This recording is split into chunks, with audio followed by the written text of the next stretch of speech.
So let's see this wig you made.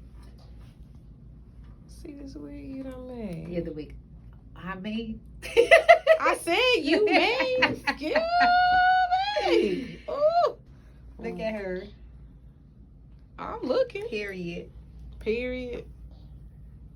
That's the period. It's the wefts for me.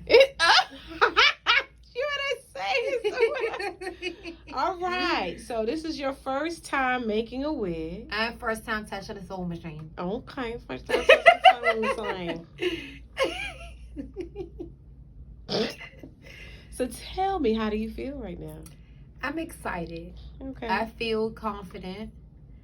I'm ready to go home and practice and try and just bug you because you were such a great instructor. Oh. Like, you were so knowledgeable, so patient.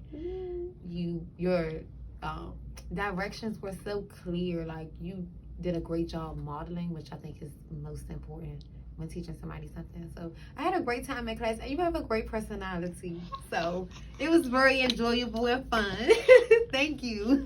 Sorry, y'all. I'm dancing behind the phone. I'm doing mini twerk with the right leg. Okay. All right, cool.